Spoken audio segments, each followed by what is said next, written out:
Hey, welcome back. Week 2, lesson 7. I believe this will be video number 3 or C or however you're marking them. We're going to talk about the voice. We've already talked about the tense, the verb tenses, aorist tense, and the imperfect tense and the perfect tense.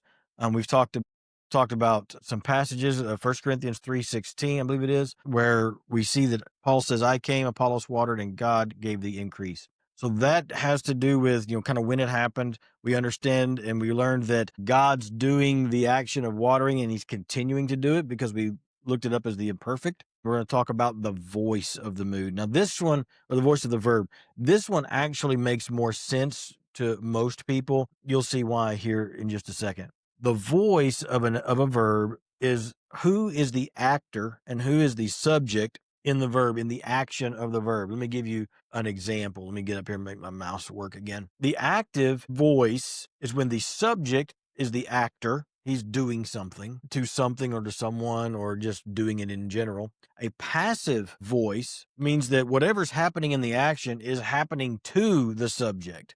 The subject's not the one doing the action. It's happening to the subject of the sentence. Let me give you an example. Active. Subject is the one doing the action. Johnny hit the ball. Johnny is the guy doing the action. He's hitting the ball. And in this one, Johnny is obviously the subject. Now, in the passive example, the subject is the one that was having action done to him. Johnny was hit by the ball. But Johnny's still the subject of this sentence, but the action, the hitting, was actually done to Johnny, not necessarily the ball.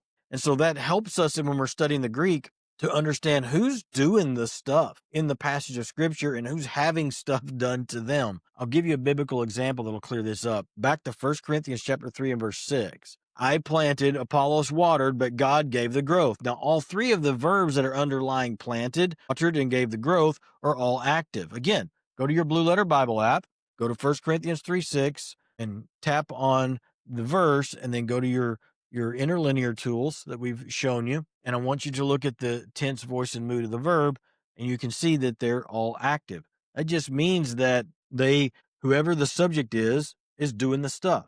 Paul and Apollos is doing the watering, and God's doing the growing. This one's pretty straightforward. It is what it is. But let's look at a different example. In Ephesians 2:8, it says, God saved you by his grace when you believed, and you can't take credit for this. It is a gift of God. Now, I'm going to show you an example here really quick about why it's important when you're doing Bible reading, like maybe a daily devotional. The New Living Translation, Christian Standard Bible, I use it a lot, are great and wonderful.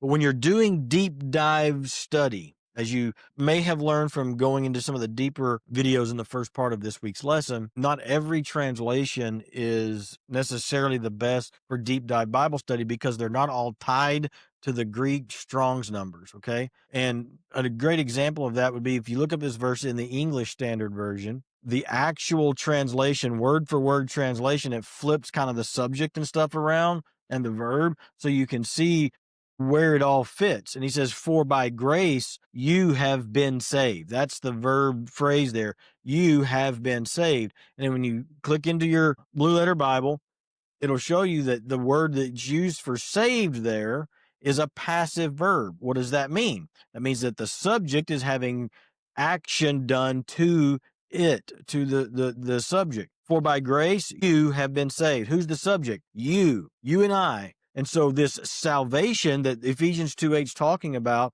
we're not doing it. It's being done to us.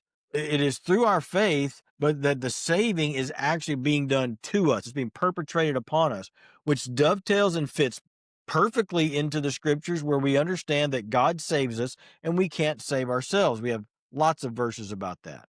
And you can see that in the underlying original language of the Greek here. And this verb that's used for save, who saves me?